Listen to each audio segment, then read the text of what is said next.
All right, welcome to the Explainer. Today, I'm going to be your senior engineer, and you're the new dev on the team. Our mission? To figure out one of the most critical parts of our architecture, how we get all our different microservices to actually talk to each other. So here's our game plan for today. We're going to start with the biggest, most fundamental choice you have to make. Then we'll dig into the tools for both paths, get into some more advanced stuff you'll need as you scale, and finally, we'll put it all together. You know, this is the very first question you're going to face on any new microservice project. And trust me, the answer you pick here has massive, and I mean massive, implications for how your system performs, how it handles failures, and whether it can scale when you get that huge rush of users. Okay, so let's get right into it. The first big decision, it all boils down to one single question. Does the service sending a request need an answer right now, or can the work happen in the background? This is the classic synchronous versus asynchronous decision. These analogies, they really nail it. Synchronous is just like a phone call. It's a blocking request. Your code makes a call, and it literally just stops and waits for a response. Asynchronous, on the other hand, is totally non-blocking. It's like sending an email. You fire off the message, and your code immediately moves on, trusting that it'll be handled later. Now, this is where the rubber really meets the road, the trade-offs. You see, synchronous is simpler to think about. You get an answer right away or you get an error. But it creates what we call tight coupling. If the user service is down, the order service that's trying to call it is just stuck. It's waiting. Asynchronous communication decouples your services, which makes them way more resilient and scalable. The trade-off? You have to deal with eventual consistency. And all that means is your system will eventually be correct, but there might be a tiny delay. The data will catch up, just not instantly. Okay, so let's say you've decided synchronous is the right call for a specific job. Maybe something like fetching user details for a profile page. Great, you still have choices to make. Let's look at the three main players in this space. First up is REST. This is the one you've definitely seen before. It's basically the standard for public web APIs, and for a really good reason. It's built on the very foundation of the web itself, using the same HTTP verbs you already know. It's stateless, it's human-readable with JSON, and it's just incredibly well supported everywhere. Next up is gRPC. This one is all about raw performance.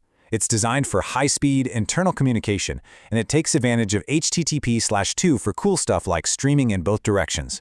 Think of gRPC as the private, high-speed highway that's built just for your services to talk to each other as fast as possible. And finally, we've got GraphQL. Now, this one solves a completely different problem. Instead of having dozens of REST endpoints for different things, GraphQL gives you just one. The client sends a query that says exactly what fields it needs, and the server returns just that data, nothing more. This is an absolute game changer for mobile apps that are trying to keep data usage down. So the crucial point here is picking the right tool for the job. You'll use REST for your public-facing APIs that need to be easy for anyone to understand. You'll pick gRPC for that high-speed internal traffic where every single millisecond of performance counts. And you'll reach for GraphQL when your clients, especially your front ends, need extreme flexibility in how they get data.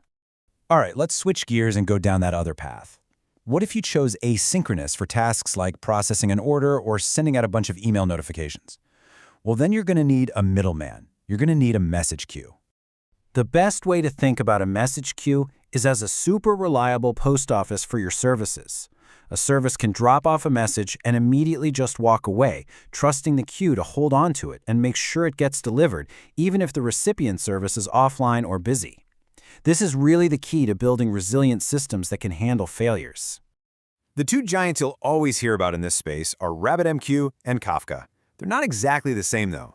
RabbitMQ is like a very smart postal service that can handle all kinds of complex routing rules.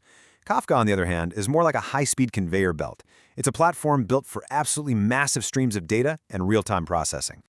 And this right here shows the incredible power of decoupling. The producer service doesn't know, and frankly, it doesn't care, which service will eventually consume the message. It just trusts the queue to handle the delivery. This lets the consumer process messages at its own pace, get taken offline for updates, or even scale out with more copies to handle a huge spike in load, all without ever affecting the producer. It's powerful stuff. So let's fast forward a bit. Your system has grown from just a few services to dozens, maybe even hundreds. All of a sudden, just managing the internal network traffic becomes a huge challenge. You start asking questions like, how do I handle retries? How do I secure all this traffic? Well, that's where a service mesh comes in.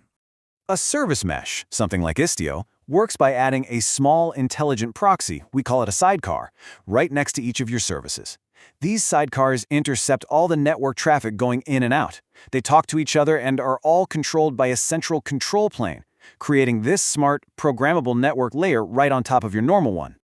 Now, a super common point of confusion is how this is different from an API gateway. It's all about traffic direction. The API gateway manages what we call north-south traffic. That's requests coming into your system from the outside world. The service mesh manages east-west traffic. That's all the communication happening between the services already inside your system. They solve different problems, but they often work together. So why would you add this extra complexity? Because it handles critical patterns like retries and timeouts automatically? It can even implement the circuit breaker pattern, which is smart enough to stop sending requests to a failing service to give it time to recover, all without you writing a single line of that logic in your own service code. Okay, we have covered a lot of ground, from basic communication styles all the way to advanced network layers. So, how do you actually put this all together and choose the right stack for your project? Here's a quick cheat sheet to guide your thinking, but the truth is, your final architecture is almost certainly going to be a hybrid. You'll probably use synchronous REST for queries that need an immediate answer, and then use asynchronous events with a message queue for commands that actually change things. The key is to consciously and deliberately choose the right pattern for each specific interaction. And this right here is the most important takeaway. Don't fall into the trap of using a single tool for everything. Don't try to solve every problem with REST or force everything through a message queue. Your job is to understand the trade-offs of each pattern and build a system that meets the specific needs of your business. And that's our tour of microservice communication. We went from that fundamental choice of sync versus async through the toolkits for each and all the way to advanced patterns like the service mesh. So now I want you to take a look at your own projects. Think about this question: which one of these patterns could you add to make your system better? Hopefully, you now have the mental model to answer that.